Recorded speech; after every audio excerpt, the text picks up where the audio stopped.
Hello students and welcome back to your revision classes. आज है हमारा थर्ड लेक्चर रिवीजन क्लासेस का।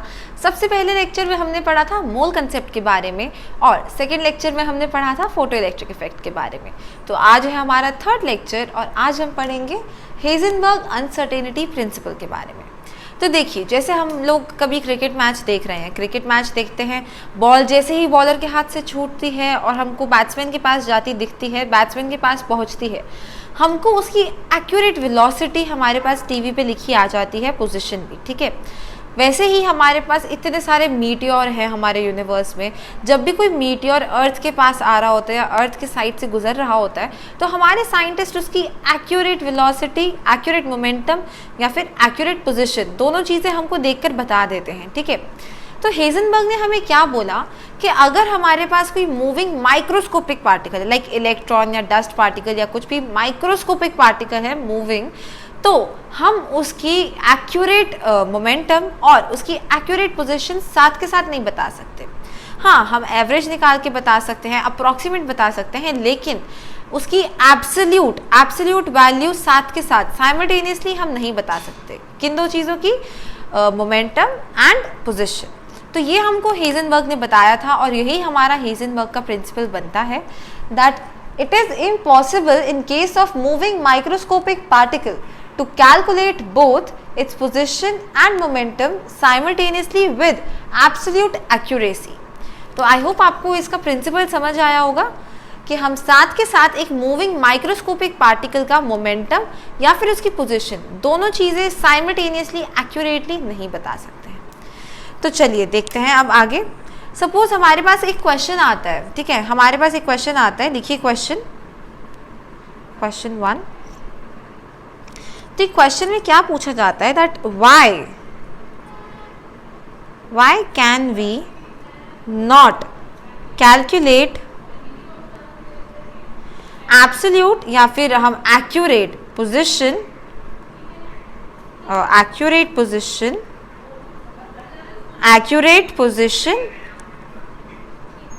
और यानी एंड एक्यूरेट वेलोसिटी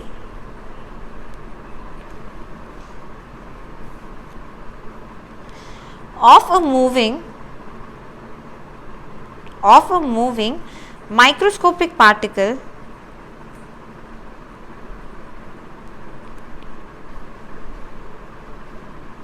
simultaneously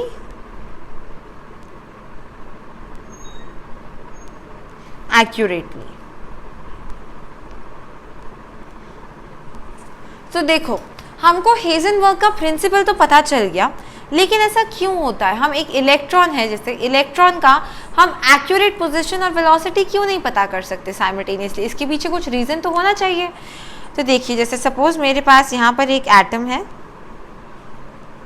ये मेरे पास एक एटम है, यहाँ पर एक इलेक्ट्रॉन है मेरे पास, ठीक है।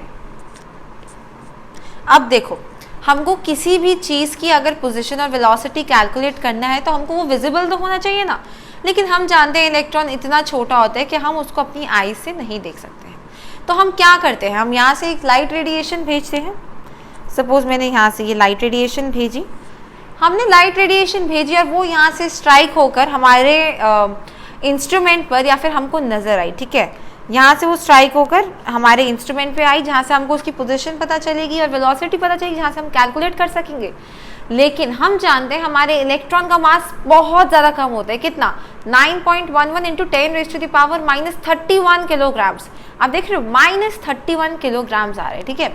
इतना छोटा इसका, इतना कम मास होता है इसका कि जैसे ही हम यहाँ से लाइट स्ट्राइक करवाते हैं हमारे इलेक्ट्रॉन पर, या तो इस इलेक्ट्रॉन की पोजीशन चेंज हो जाती है या इसकी वेलोसिटी चेंज हो जाती है, ठीक है। इसकी या तो पोजीशन चेंज हो जाएगी या इसकी वेलोसिटी चेंज हो जाएगी, और जिसके कारण हम इस इलेक्ट्रॉन की एग्जैक्ट पोजीशन और वेलोसिटी कैलकुलेट नहीं कर सकते।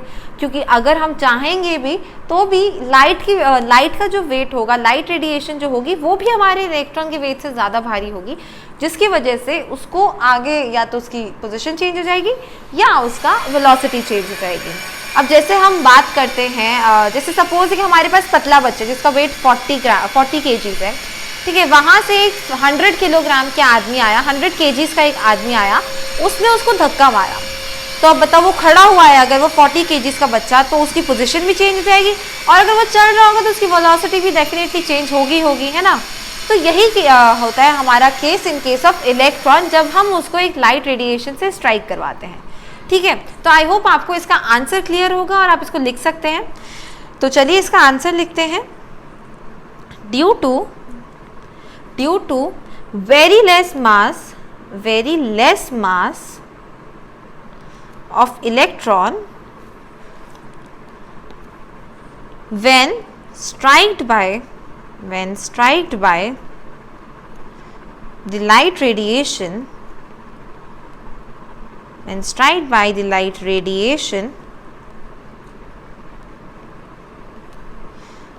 it either changes its position or its momentum. You can write momentum or velocity, anything. Question में velocity लिखा है, so we would prefer writing velocity, due to which we cannot calculate its accurate position or velocity simultaneously.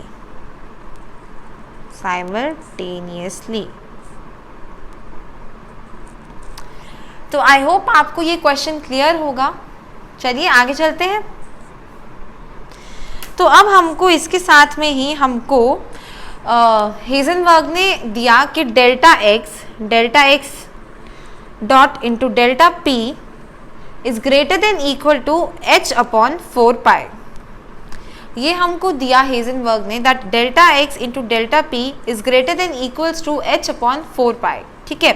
तो यहाँ पर हमारे पास delta x कितना है, डेल्टा एक्स क्या है डेल्टा एक्स हमारे पास यहाँ पर delta x is uncertainty in position, और डेल्टा पी क्या है हमारे पास यहाँ पर uncertainty in velocity.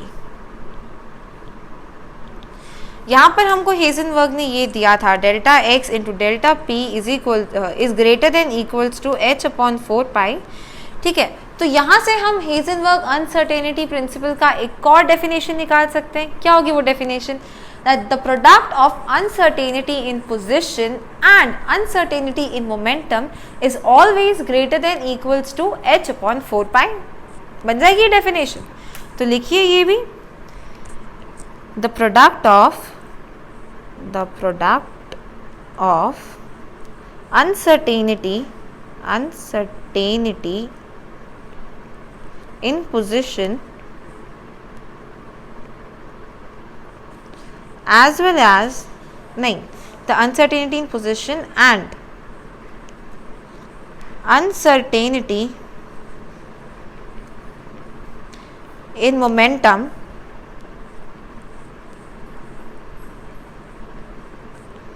is always greater than or equals to h upon 4 ये बन जाएगी हमारी दूसरी डेफिनेशन। ठीक है, अब देखो क्या दिया था हमको हेजनबर्ग ने, delta x into delta p greater than equals to h upon 4 fine. अब p क्या होता है, p मोमेंटम होता है ना, हम जानते हैं that momentum is equals to mv, p is equals to mv है ना, और हम ये भी जानते हैं कि मास तो कांस्टेंट ही रहेगा है ना, तो हम कह सकते हैं that delta p uncertainty in momentum will be equals to m delta v लिख सकते हैं, बिकॉज m तो कांस्टेंट रहेगा, वेलोसिटी कैन चेंज। तो मैं ये वैल्यू जो थी इस वैल्यू को मैं यहाँ पर पुट कर सकती हूँ। ठीक है, इस वैल्यू को मैं यहाँ पर पुट करूँगी तो मेरे पास क्या आएगा, delta x into delta p is greater than equals to delta x into M delta v greater than equals to h upon 4 pi बन जाएगा हमारे पास। ठीक है, अब देखो, अब हम जानते हैं h की वैल्यू कितनी होती है, हम जानते हैं पाई की वैल्यू कितनी होती है, तो यहाँ से हम हमारे h अपॉन 4 पाई में ये वैल्यूज़ हम पुट करेंगे, और जब हम ये वैल्यूज़ पुट करेंगे तो हमारे पास क्या बन जाएगा ये value, delta x into M delta we is greater than equals to 5.27 into 10 raise to the power -35। तो ये बन जाएगा हमारी दूसरी इक्वेशन। हमने क्या किया, हमने सिर्फ h अपॉन 4 पाई में वैल्यू पुट करी और डेल्टा p की जगह m डेल्टा v लिखा, और इसको हम ऐसे भी लिख सकते हैं that delta x into delta p is greater than equals to 5.27 into 10 raise to the power -35। ये दो हमको नहीं मिल गए। ठीक है, यहाँ से आपकी एक और इम्पॉर्टेंट डेफिनेशन बनेगी हेजनबर्ग अनसर्टेनिटी प्रिंसिपल की, जो कि होगी द प्रोडक्ट ऑफ, लिखिए साथ साथ, the product of uncertainty in position and uncertainty in momentum is greater than और equals to 5.27 into 10 raise to the power -35। ये आप याद रखेंगे, ये इंपॉर्टेंट है। अगर आपसे व्हाट इज अनसर्टेनिटी प्रिंसिपल पूछा जाएगा तब तो आपको यही लिखना है, जो हमारा अनसर्टेनिटी प्रिंसिपल था यही डेफिनेशन लिखोगे आप। लेकिन ये इंपॉर्टेंट इसलिए है क्योंकि कभी कभी आपको मल्टीपल चॉइस में क्वेश्चन मिल जाएगा that what is the product of delta x and delta p, तो उसके लिए आपको ये वैल्यू याद रखनी चाहिए that it is 5.27 into 10 raise to the power -35। ठीक है, तो हमारा ये था हमारा थ्योरी पार्ट। अब हम चलते हैं हमारे न्यूमेरिकल्स की तरफ। न्यूमेरिकल्स, ठीक है, अब है हमारी न्यूमेरिकल्स की बारी। तो सबसे पहले क्वेश्चन हमारे पास आता है, the uncertainty in momentum is 2.2 into 10 raise to the power -4 kg metre second inverse, what will be the accuracy in position. तो मैंने आपको बता रखा है, सबसे पहले आप लिखोगे कि क्या गिवन है। ठीक है, तो क्या गिवन है हमें यहाँ पर, uncertainty in momentum delta P given है हमें कितना, 2.2 इंटू 10 की power -4 kg metre second inverse, है ना। और what will be the accuracy in position, position की एक्यूरेसी यानी अनसर्टेनिटी डेल्टा एक्स, ये हमको ढूंढना है। ठीक है, तो अभी हमने पढ़ा था ना, ये देखो अभी हमने पढ़ा था that delta x into delta p is greater than equal to 5.27 into 10 की पावर -35। अब जब हम न्यूमेरिकल्स करेंगे तो हम ग्रेटर देन इक्वल टू की जगह इक्वल्स टू ही लिखेंगे। ठीक है, तो चलिए ये क्वेश्चन करते हैं हम।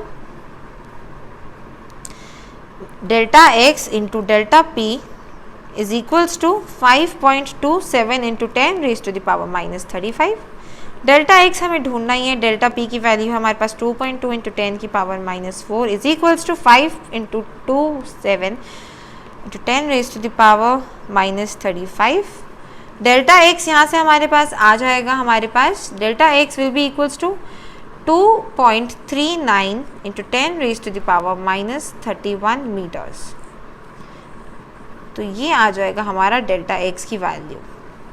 फाइन, क्लियर है, सिंपल क्वेश्चन था। डेल्टा पी गिवन है, डेल्टा एक्स ढूंढना है, फॉर्मूले में वैल्यू पुट करा, डेल्टा एक्स ढूंढना है, डेल्टा पी की वैल्यू पुट करी, ये हमारे पास गिवन है। तो delta x equals to 2.39 into 10 raise to the power -31 metres. अगले क्वेश्चन की तरफ चलते हैं। Calculate uncertainty in position. चलो पता चल गया कैलकुलेट क्या करना है हमें, कैलकुलेट करना है हमें uncertainty in position, delta x हमें कैलकुलेट करना है of dust particle, dust particle microscopic particle. ठीक है, with mass equals to 1 mg, m given है 1 mg, kgs में लेंगे तो क्या हो जाएगा 10 raise to the power -6 kgs। ठीक है, and uncertainty in its velocity, uncertainty in velocity 5.5 into 10 raise to the power -20 metre second inverse. ठीक है, डेल्टा एक्स ढूंढना है, m गिवन है, डेल्टा v गिवन है, क्या फॉर्मूला यूज़ करेंगे, delta x into M delta v is equals to 5.27 into 10 raise to the power -35। Delta x ढूंढना है, मास क्या है 10 raise to the power -6 into delta V क्या है 5.5 into 10 raise to the power -20 is equals to 5.27 into 10 raise to the power -35। Delta x is equals to 5.27 into 10 की power -35 divided by 10 raise to the power -6 into 5.5 into 10 raise to the power -20। और यहाँ से divide करने के बाद हमारे पास answer आ जाएगा 5, यहाँ से हमारे पास आंसर आएगा यहाँ पर 9.55 into 10 raise to the power -10। तो ये हमारा आंसर आ जाएगा। डेल्टा एक्स की वैल्यू हमारे पास आ गई 9.55 into 10 raise to the power -10। ठीक है, क्लियर होगा आपको ये। तो अब हमारे पास हम अपने नेक्स्ट क्वेश्चन पे चलेंगे, जो कि है एक important question. An electron with speed 500 metre पर सेकेंड, स्पीड गिवन है हमें इलेक्ट्रॉन की विद एन अनसर्टेनिटी ऑफ 0.02%। 0.02% की अनसर्टेनिटी है उसमें हमारे पास, और पूछा क्या है what is uncertainty in it's locating its position. ठीक है, तो लोकेटिंग इट्स पोजीशन यानी डेल्टा एक्स तो हमें ढूंढना ही है। अब देखो, अब इलेक्ट्रॉन का मास कितना होता है हमारे पास बताओ। इलेक्ट्रॉन का मास होता है 9.11 into 10 raise to the power -31 kgs। Mass यही लेंगे, इलेक्ट्रॉन की बात हो रही है तो मास यही लेंगे। अब ढूंढना क्या है, डेल्टा वी हमें ढूंढना है। ठीक है, तो डेल्टा वी कैसे ढूंढेंगे, वी हमको गिवन है 500 मीटर पर सेकेंड। ठीक है, अब देखो इफ वेलोसिटी इज 100, देखो हमको अनसर्टेनिटी कितनी की दी है 0.02% की अनसर्टेनिटी गिवन है। इसका मतलब अगर हमारे पास वेलोसिटी 100 होगी तो उसमें अनसर्टेनिटी कितनी होगी 0.02 की। ठीक है, क्लियर है। लेकिन हमको वेलोसिटी कितनी गिवन है 500, तो अगर वेलोसिटी हमारे पास 500 है तो अनसर्टेनिटी कितनी होगी 0.02 अपॉन 100 इंटू 500, यही हमारे पास आ जाएगी अनसर्टेनिटी। तो हमारे पास डेल्टा वी क्या आ गया, यहाँ से कैलकुलेट करने पर डेल्टा वी आएगा हमारे पास 0.1। ठीक है, ये हमारा डेल्टा वी आ गया मीटर पर सेकेंड। अब डेल्टा वी हमको मिल गया है, डेल्टा वी मिल गया है, एम गिवन है, हमें डेल्टा एक्स ढूंढना है।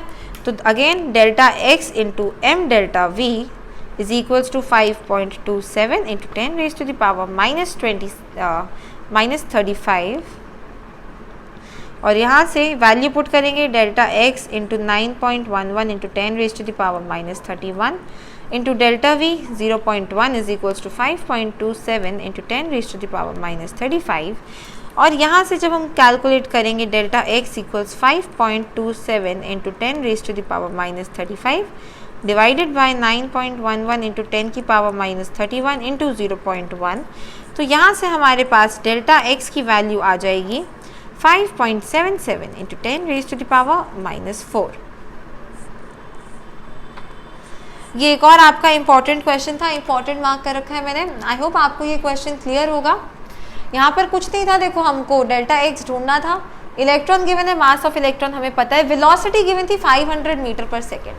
अब देखो अनसर्टेनिटी इन वेलोसिटी क्या है 0.02%।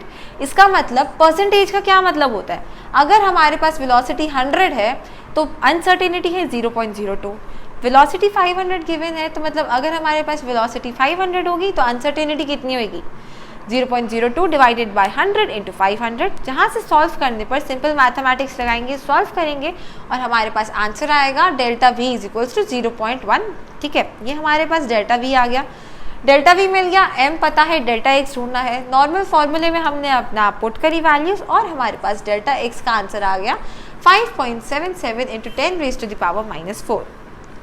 ठीक है, अब देखो अब हमारे पास नेक्स्ट क्वेश्चन यहाँ से नेक्स्ट क्वेश्चन हमारे पास आएगा, इंपॉर्टेंट क्वेश्चन है, आपकी एनसीईआरटी में भी है।